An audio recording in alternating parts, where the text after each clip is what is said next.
सम्माननीय सभामुख महोदय, प्रधानमन्त्रीले त आफ्नो अभिव्यक्ति सच्याउनु हुन्छ कि हुँदैन मलाई थाहा छैन, त्यो समयले पनि देखाउला। तर सभामुखज्यूले तपाईको एउटा निष्पक्ष विवेक प्रयोग गरेर उहाँको त्यो वक्तव्य नेपालले भारतको पनि सीमा मिचेको छ भन्ने त्यो स्टेटमेन्टलाई अभिलेखबाट हटाउनु हुनेछ भन्ने कुरामा हामी प्रतीक्षारत छौँ, हामी आशावादी छौँ। सबैजनाले आफ्नो आफ्नो कुराहरू राखिसक्नुभयो, सबैले घटना घटना घटना भन्नुभयो, तर घटना के भएको रहेछ भन्ने हिम्मत कसैमा छैन। त्यति मात्र होइन सभामुख महोदय, सत्तारूढ दल लगायत अन्य दलहरूले आफ्नो प्रेस विज्ञप्तिमा सुनसरीको घटनालाई संवेदनशील र दुःखद घटना भनेर उल्लेख गरेको छ, तर कुन घटनाको कुरा गरिएको हो भन्ने स्पष्टसम्म भनिएको छैन।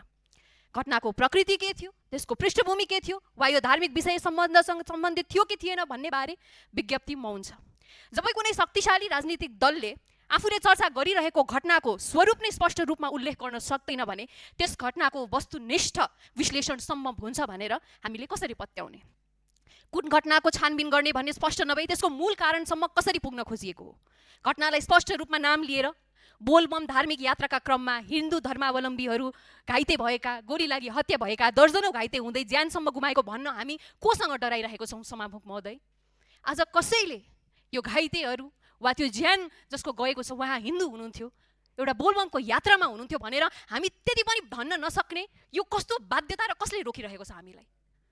सभामुख महोदय, बोलबम यात्रा नेपालको धार्मिक तथा सांस्कृतिक परम्पराको हिस्सासँग जोडिएको छ।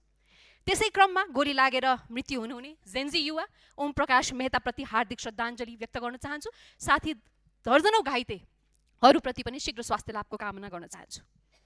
हिजो सर्वदलीय बैठकमा हामी विभिन्न दलका प्रतिनिधिहरू सहभागी भयौँ। म सत्तारूढ दलका सभापतिज्यूलाई धन्यवाद पनि दिन चाहन्छु। तर उक्त बैठकमा हामीले एउटा समस्या देख्यौँ।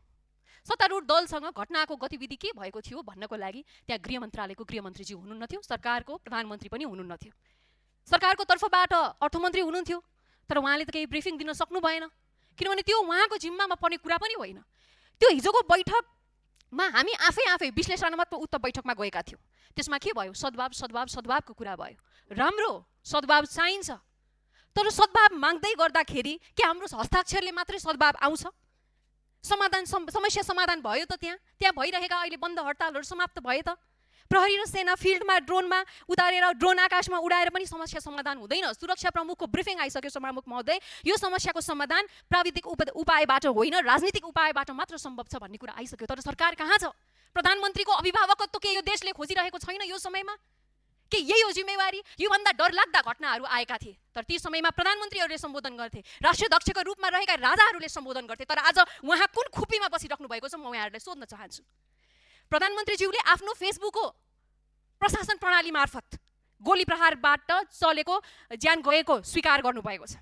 यदि गोली प्रहरीले चलाएको हो भने त्यसको आदेश कसले दियो र गोली प्रहरीको गोलीले मरेको हो कि होइन भनेर छानबिन बिना उहाँले आफ्नो फेसबुकको शासन प्रणालीमा कसरी भन्न सक्नुहुन्छ?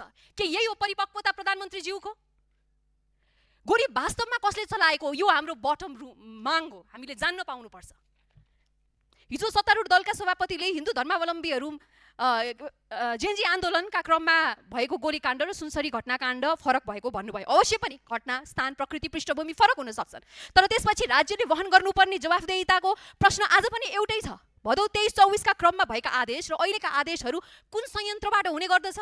राज्यबाट चलेका गोलीका घटनाहरूमा फरक मापदण्ड कसरी हुन सक्दछ? फेरि स्थानीय तहका मेयरले विद्युत लाइन काटिएपछि गोली चलेको भन्छन्, प्रमुख जिल्ला अधिकारीले गोली चलाउने कुनै अनुमति नदिएको बताएका छन्, अनि नेपाल प्रहरीले पनि हवाई फायर मात्र गरिएको भनेको छ। त्यसो भए गोली कसले चलायो?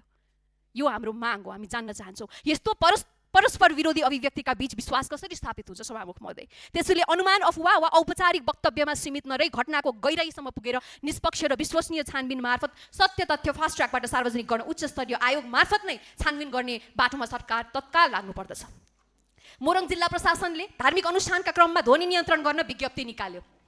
ध्वनि नियन्त्रणले समस्याको जरैसम्म पुगेर समाधान निस्किन्छ सभामुख महोदय? हामीले विभिन्न समयमा धार्मिक हिंसाका गतिविधि देखेका छौँ, ती सबैका जरा ध्वनिमै सीमित छन् त? यदि हिंसा रोक्न ध्वनि नियन्त्रण नै गर्ने हो भने पनि गरौँ, तर त्यसको मापदण्ड सबै धर्म र समुदायमा समान रूपमा लागू हुनुपर्छ, किनभने अन्य धर्महरूमा पनि दैनिकी प्रार्थनाका क्रममा ध्वनि निकाल्ने चलन छ। आजभन्दा अगाडिसम्म सभामुख महोदय, हामीलाई हरेक प्रार्थनामा हामीले एउटै ईश्वरलाई देख्थ्यौँ, तर आज त्यो अवस्था छैन। भनाइ सकौँ मान्य सदस्य। म छोट्याउँदैछु सभामुख महोदय। ध्वनि नियन्त्रणको विज्ञप्तिले प्रशासनिक परिपक्वता देखायो त सभामुख महोदय? यस्ता अदूरदृष्टि विज्ञप्तिले धन इगो पैदा गरिराखेको छ। किन एउटा धर्ममा मात्र लक्षित गरियो, किन पुराणै भनेर उल्लेख गरियो? यो कुरामा हामी संवेदनशील हुनुपर्ने हो कि होइन सभामुख महोदय? म यहाँलाई सोध्न चाहन्छु।